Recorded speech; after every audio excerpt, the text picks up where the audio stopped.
Yes, we would like to have everyone comfortably seated. That would be good.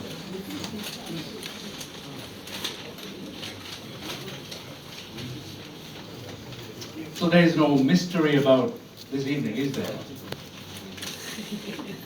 It does declare the intent and purpose of this evening. It's a book launch, yes. We see more of the nose than the tail, but the tail is there within the pages of the book that you have purchased. Many of you have. That's fine. So you're here, obviously by invitation, and the chances are that you have known the author of the book over a period of time, one way or another, and some are family members.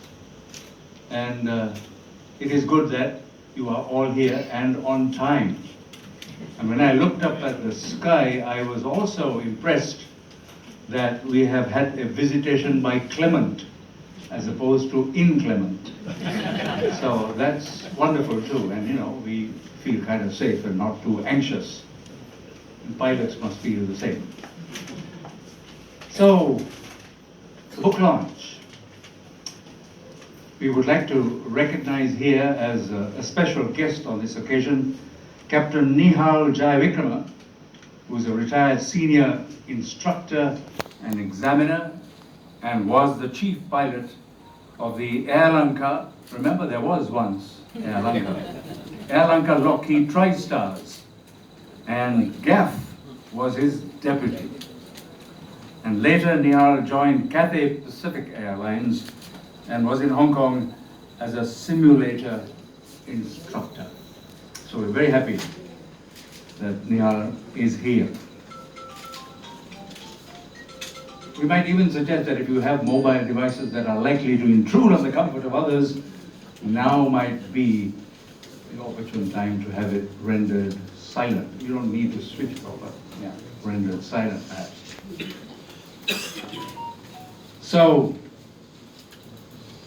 we recognize that young people today are overcome, attracted, entranced by what we might refer to as the TikTok world, and also the distractions that come from factoids that are abundant on social media.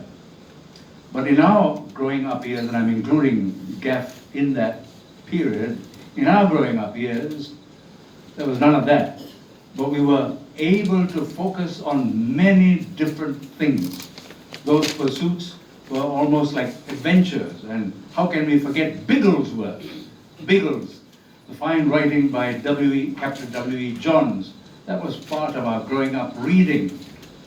Douglas Bader also was attractive to learn of as one of the ace pilots during World War II. So this plane thing was with us from our school days, and that's what I remember. And Gyan also used to be immersed in comic books, which also dealt with this same topic, and you'll likely hear more of that a little later. But for now, that's the way it was.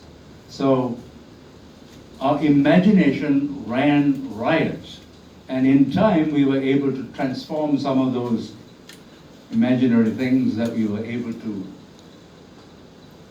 elicit from the pages of the books that we read and the comics that we read. We were able to put it into real life, and that's what Gaff did. So here's the book. Now I'd like to, at this juncture, invite his brother, a little older, Exit Fernando, who worked at Brown and Company for a very long time, over 25 years, and he was the head of the agricultural division there. Later on, he was with Jinnasena and Company, and then also served a short while as a warden designate at St. Thomas's College of Lavinia. So may I invite Exit over here for some introductory remarks and maybe setting the pace.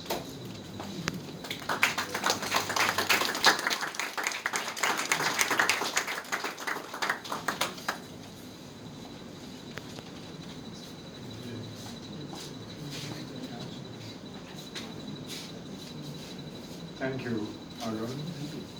Ladies and gentlemen, it gives me great pleasure to speak a few words on this very special occasion.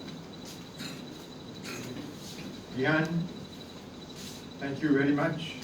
Right at the back. Thank you very much for inviting me to speak this evening as you launch your book From Nose to Tail.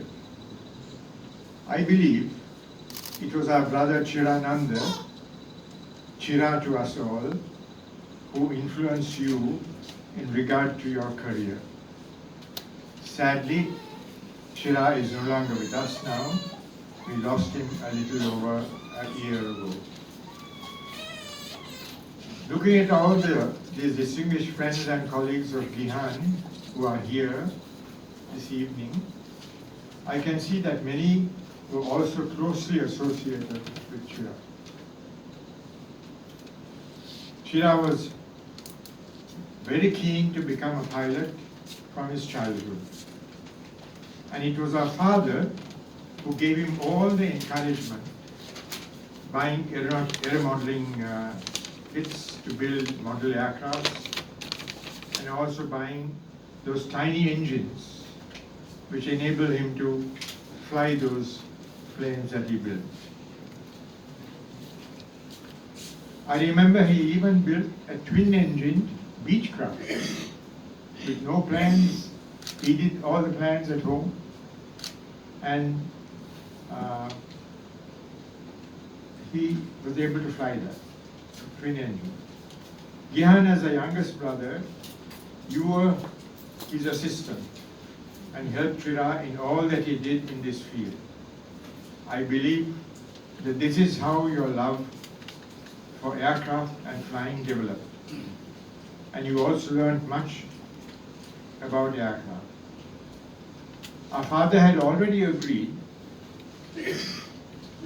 to send Chira for training as a pilot. I believe he also saw your interest in aircrafts, Gihan, and did not in any way discourage you, even though you may have been neglecting your schoolwork. Sadly, all our hopes and dreams were dashed when we lost our father. I was 16, Chira was 15, and Gihan, I think, was just 12. Our mother, as a teacher, had to tell Chira that she couldn't now fund his training as a pilot, and asked him to continue his studies. He was already in the university when the Air Force decided to recruit trainee engineering cadets. And Chira applied. In fact, I was hoping that Timothy Dialvis, his good friend, and also a friend of Gihan's, would be here. I think he was expected to be here, but he has not been able to come. And he had seen this Gazette notification at the post office, and he rang Chira and said, you know, this is advertised, you can apply. He was already in the university, but he applied. And with his knowledge of aircrafts and so on, he had no difficulty whatsoever in getting selected. He left the University of Ceylon just after maybe 2 semesters and joined the Air Force and was sent to England, Cranwell, for training. There, an accident during his training period resulted in him being in bed for 2 or 3 months. And then the Air Force said, we have to repeat the year, but that will cost the government a lot of money. So would you like to fly instead? Amazing. You know, this is what Chira always wanted to do. He went to the Air Force to be trained as an engineering cadet, right? But really he always wanted to be a pilot. He very gladly accepted the offer of the Air Force. His dream had come true. Gihan, you also had your dreams and did not move away from your determination to become a pilot. You wanted to join the flying school, and with some difficulty persuaded our mother to agree to you joining the flying school. She agreed, and you did join the flying school. And after you did join the flying school, she even agreed to give you 100 rupees a month for flying training.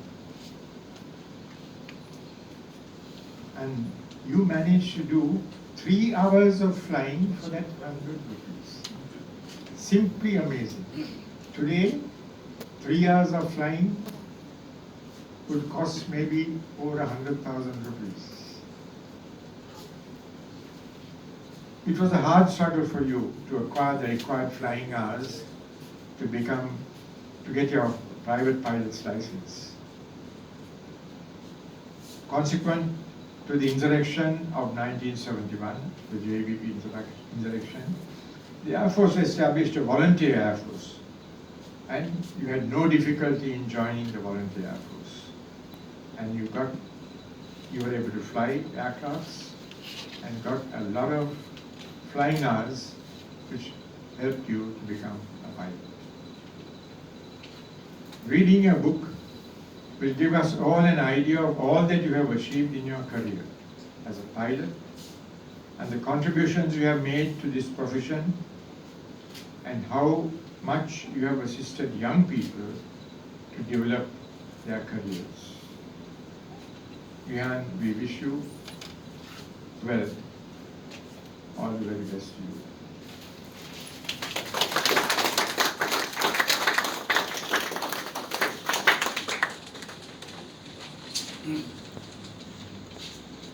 I'm sure we appreciate those insights that were brought before this audience by Exit. Good. Yes, so mention was made of the flying school in Ratmalana. Things were a lot different then than they are now. And I was just out of school, probably around the year 1971 or maybe even 72, around that time. Gihan said, would you like to go on a plane? I said, yeah, sure. So I came across to the Ratmalana airport that morning, one morning. Gihan was already there. And I had with me a little bag of books because I was following some accountancy classes and so books. And he said, oh, that's too heavy, you leave that. So a few books there. Yeah. It was a pushback, remember? It was a pushback. So I was there, co-pilot, I knew nothing. I sat next to him and we flew out over the ocean, came across towards Kollupitia and maybe over Goldface Green and turned around, and then we came into terra firma, over terra firma, and then had a very good bird's eye view of Kanatta, which was rather interesting. You know, that perspective is quite a perspective. See it from up there. So we saw that, and we did our thing across Bolgada, and finally back to Ratmalana. So that was an unforgettable thing. I don't think you can do that kind of stuff now, but it was possible. Now, the next of our speakers, I would like to introduce him, but before that, I might mention that the book which you already have, and if you peruse the pages swiftly, you would know that each story, each account, each chapter stands on its own and is eminently readable. But I'll say no more. I'll not spoil it for you by talking too much about it. But I'd like to read a very short excerpt from one of those stories, just one. And this is how it goes. In those days, none of our training aircraft was equipped with radios. Air traffic control clearance was obtained from the control tower by telephone before each planned flight. Sometimes we had to perform cross-country flights to faraway places such as Kanke Santere in Jaffna. On the return leg of such a flight, because we didn't have radios, we descended to an extremely low altitude, even below tree level, after passing Puttalam and then followed the coastline. This enabled us to fly under the approach path of the big jets landing at Bandaranaike International Airport at Katunayake. The highlight for us was attempting to fly our little aircraft along the Handela coastline between the Pegasus Reef Hotel and an old shipwreck. Having flown low all the way from Puttalam, our adrenaline was already high, so the attempt was a piece of cake. On this occasion, closer to home base, a few minutes after turning toward the southern coast, something made me ask Elmo what he would do if the pushback's engine failed. This was not an unusual question, because the pilot of a single-engine aircraft was always supposed to have a plan of action in the event of engine failure. At Ratmalana, we would practice this by making every approach and landing a power-off exercise, meaning with throttle at idle setting.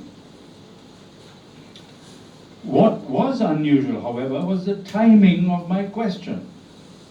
Because as soon as I asked Elmo, there was a loud bang and the engine wound down from its regular cruising power setting of 2100 RPM to about 1200 RPM.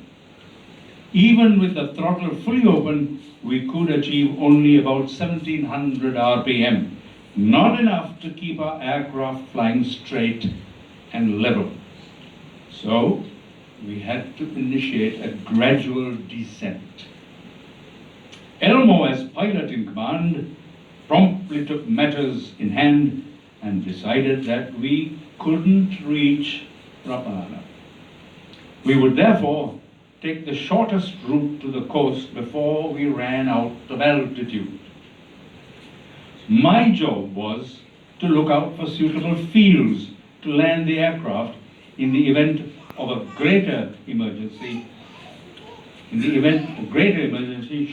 Should the engine fail completely, I beg your pardon. Should the engine fail completely. It was already vibrating significantly with a loud banging noise. There was also a smell of high-octane fuel in the cockpit. However, the engine pressure, oil pressure I should say, and temperature were observed to be normal.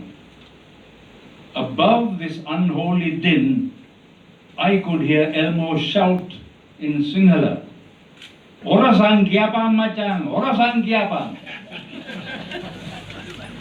In translation, say your prayers, friends, say your prayers. So, fresh from the vestry, we have Elmo. Captain Elmo, welcome to speak. Thank you.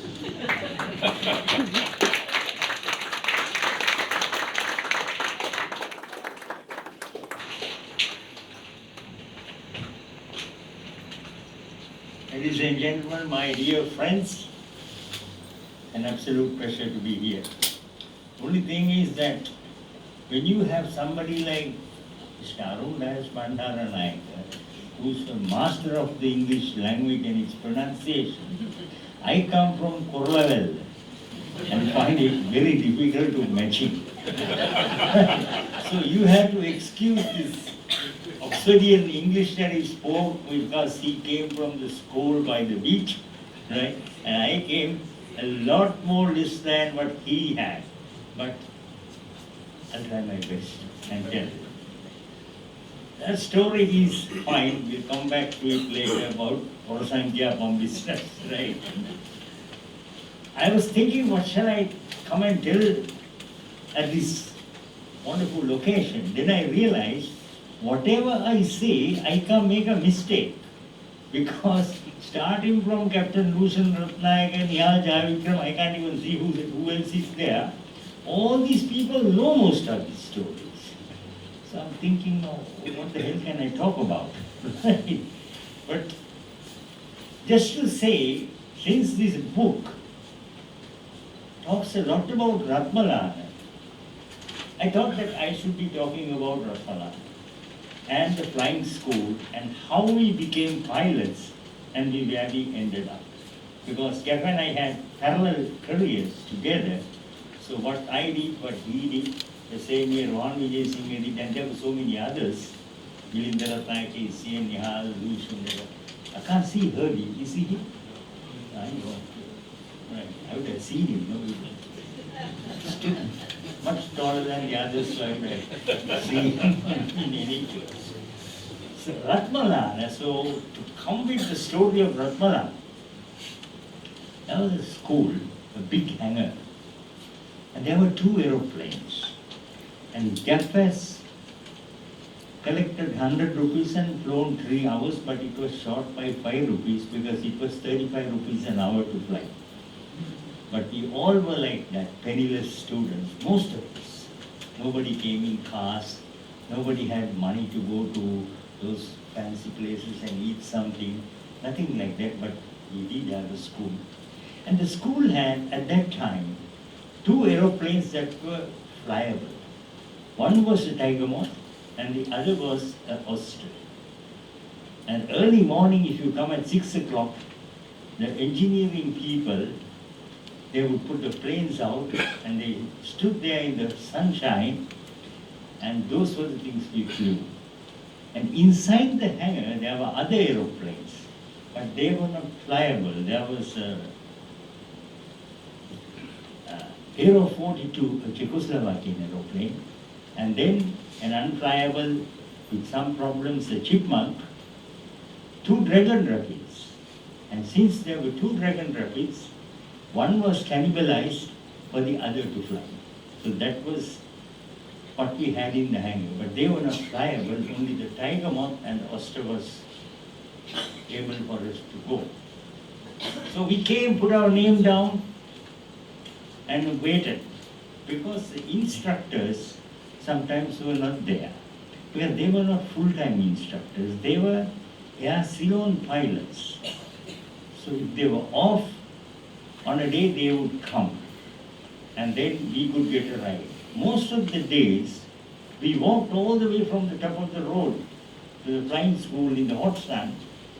I'll never forget Gappy. He had a jungle khaki trouser. Where's Gappy? You remember the jungle khaki, right? Okay, he remembers. I can clearly remember him in his jungle khaki trouser. And we came in the morning and put our name down and we waited. And sometimes there was no instructor to take us up, so we waited till about 1 o'clock in the afternoon. And of course we were talking aeroplanes and so many things, and then we walked back again to the Galle Road and got into a bus and went home. That was our flying training. And then people, those days, the first instructor, all the instructors are no more except for Nihal Jayavikrama, is there, very much there. And there were others also, but maybe they are not here. But Neha taught me to fly at that time. We come and we just fly and we go. And we went solo. Now these are important things. Round about 13, 14 hours, everybody soloed and went by themselves. Today, there are people who go solo with 40 hours. Now, I don't know what they do to learn for 40 hours before going solo, but I have no explanation for that. But we did it in about 12 hours, and we went solo. And after that, we hardly saw an instructor. So we were self-taught in most things, but we didn't learn many things, but we learned to go up and come down. That much we knew. Right? So that was okay. So that's how we learned to fly. Then we had to sit an examination that was set in London, the British CPL exam.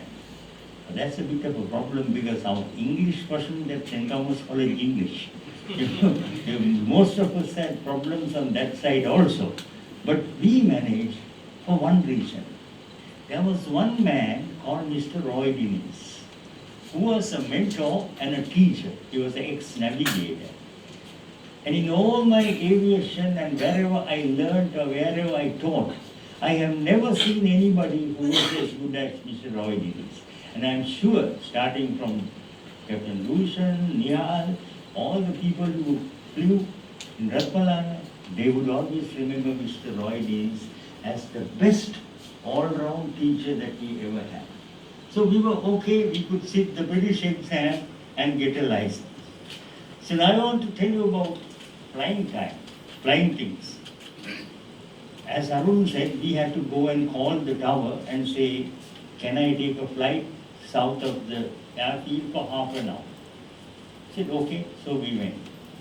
And that was what we did. And then we also had to do cross-country flying, which means for navigation. Our favorite cross-country destination was Koggala, because it was just 50 minutes to go to Koggala. So you go there and you come back.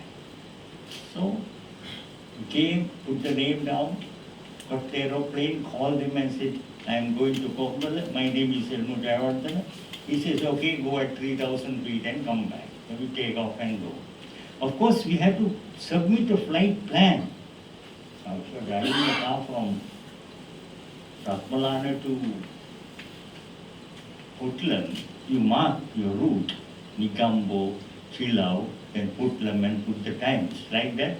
For us to go to Koggala, we put down Kalutara, then there was a lighthouse, Baywater, then it was Hikkaduwa, and then of course Gaul, where we saw the Dutch fortress.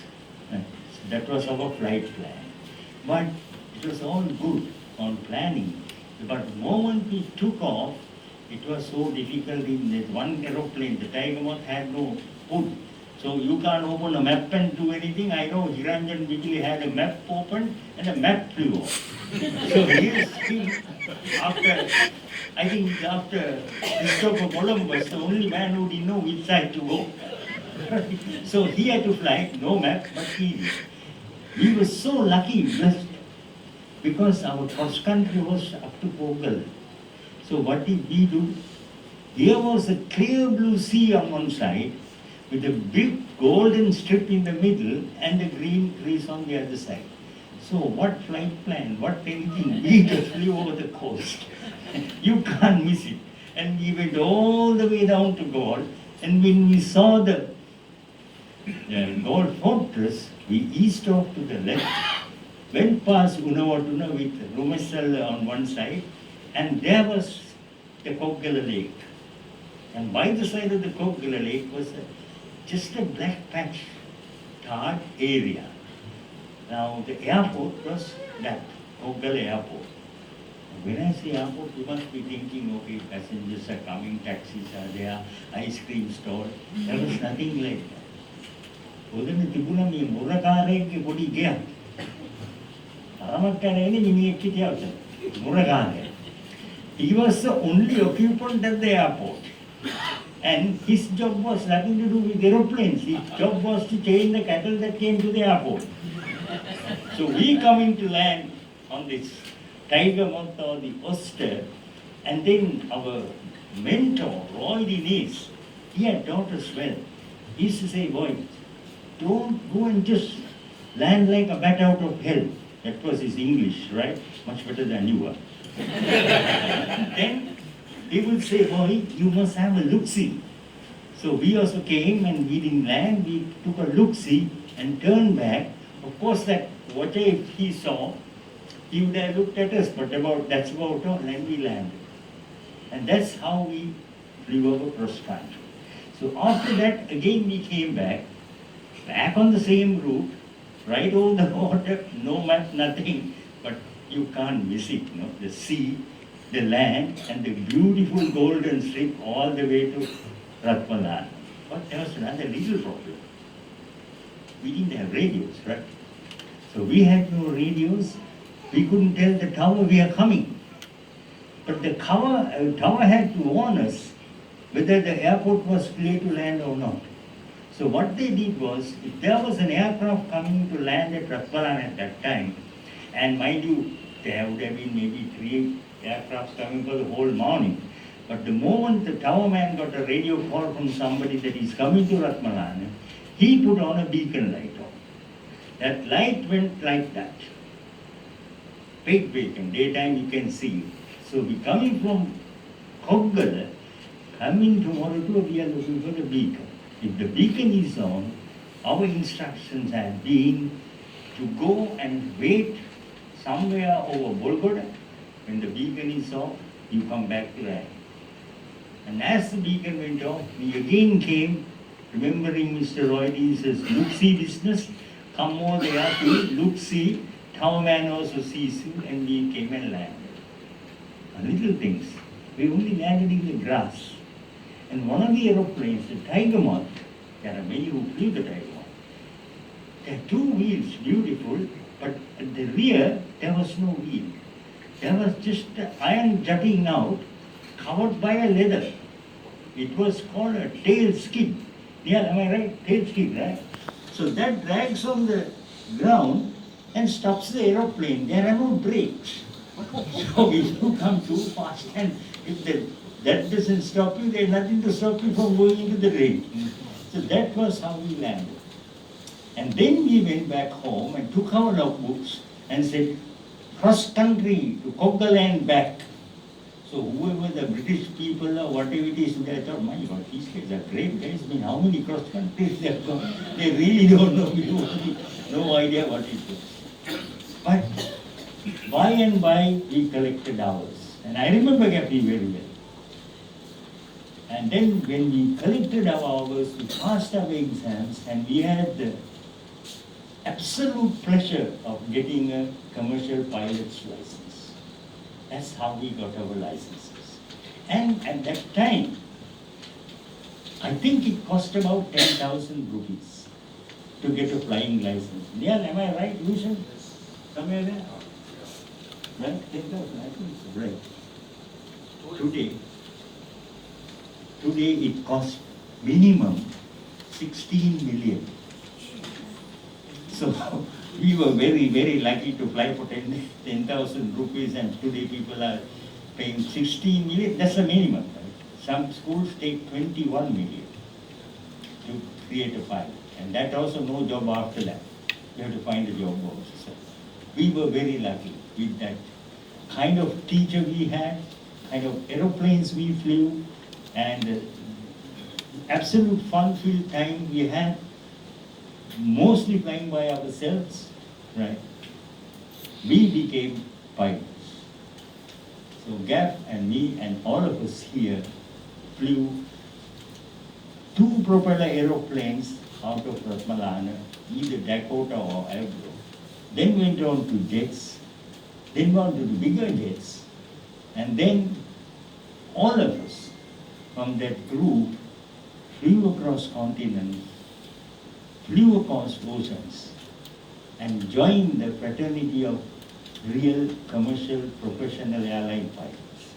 And that was a very, very long road, but we did make it. And that started in Ratmalana. So I just wanted to tell you the story of Ratmalana. That's it. Now, having said that, about this Mr. Bandaranayaka's story, I will tell you the full story, which won't take long, because he told me how much I can talk, and I saw you glancing at his watch also, but give me a little bit more time, maybe 3-4 minutes. What really happened was, the first part is 100% right. Jeff asked me, Machan, he gave me a warning, no? Whatever it is, instantly, I don't know. I mean, both of us put together would not have had more than 100 hours. A little over the 100 hours, so what did we know of flying? And when that engine went, we never got scared. It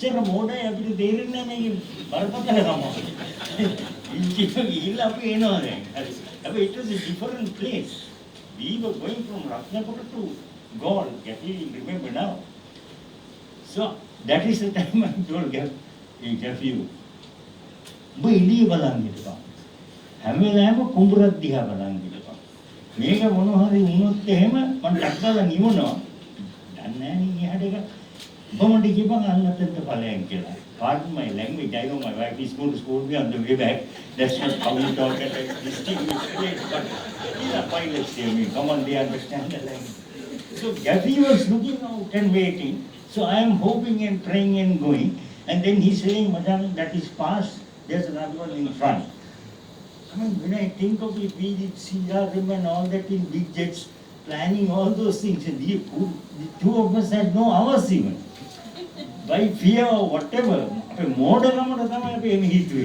මේක අපිට පුළුවන් වෙයි කියලා යන්න. ඔහොම ගිහිල්ලා යම යනකොට දුර දැක්කා. Very far away we saw කටුකුරුම්. That we were coming from the other side. කටුකුරුම් we can make it. We don't have to go to the beach. We put it down in Katukurum. And as we were coming close, Katukurum was close those days. They were learning to drive cars in that. Now, we are almost at about 1,000 feet, but somehow we managed. And the prayer story was, I told Gaff, I think he was a bit of a religious guy, you know, St. Thomas College and all that. He said, Gaff, you done or something, kiyapan that. Right? So, ladies and gentlemen, that's all I want to know. I tell you about Ratmalana, and subsequently, those of us who made it, really made it to the top. Some missed and they changed professions and went away. Some went away from the world itself, which was a sad part. There were people who died in our place. That was sad. But all in all, in that little ramshackle place, with a blackboard and a piece of chalk, Roy Dennis taught us to fly the world. That was for sure. The engineers repaired the aeroplanes and got it out. And our instructors, right, taught us to fly, to go up and come down so. Nothing fancy. But at the end of it, that is what we needed, no? Just to go up and come down safe. Not how well you did it or anything like that. Our life there, we had dreams. We had big dreams. Most of them didn't come true. But some did. But the important thing is we had them. Thank you.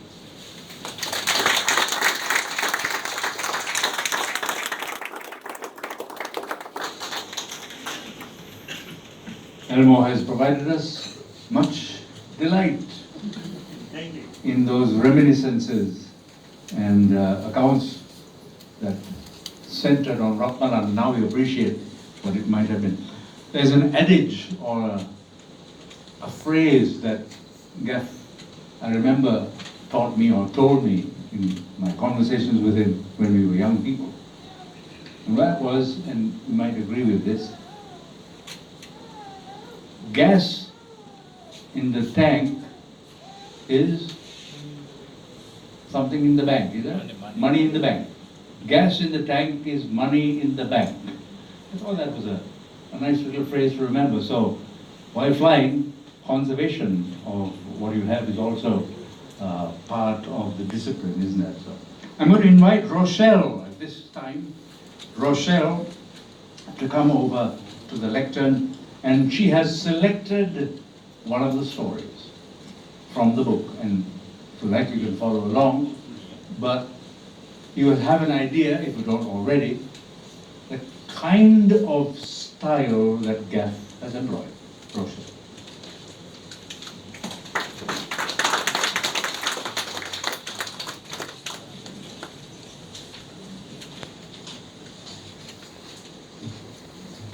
Thank you so much.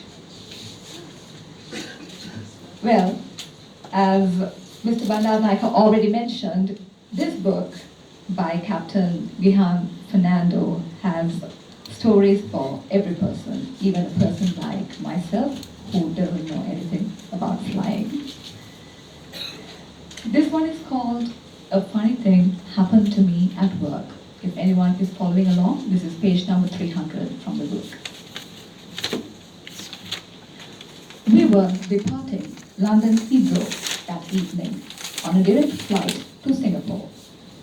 After takeoff and during the climb out, we were speaking to London Control over the radio when a female controller wanted to know whether we could do her a favor.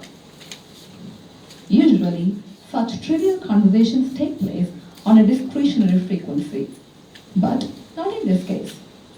When we replied in the affirmative, she told us that her name was Olive and asked if we could tell Andy, a passenger on our flight, that she was willing to marry him. For the next 3 minutes, pandemonium broke out over the busy airspace over London. It seemed as though almost every pilot on the frequency that night began calling in to congratulate her. Now it was our turn to break the good news to Andy. But first, we had to check where he was seated in the aircraft. Olive had told us that he too was an air traffic controller. We guessed from that snippet that Olive must have been a supervisor to be able to do something so crazy and unorthodox, not to say unprofessional, over the radio.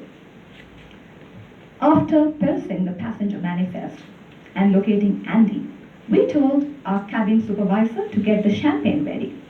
Then, my colleague, the pilot in command, made this announcement over the public address system. Ladies and gentlemen, this is your captain speaking. May I have your attention, please? This is a very special message to Andy from his girlfriend, Olive. Andy, could you please stand up? She says that she is willing to marry you. Ladies and gentlemen, I am sure you will join us in wishing Andy and Olive all the very best. I then left the flight deck and, to the loud cheers from all our passengers, walked down the aisle, with the cabin supervisor bearing a bottle of champagne and presented it to Andy, who was seated right at the back. He seemed pleasantly surprised by all the fuss, and this romantic episode certainly made our day too. Thank you.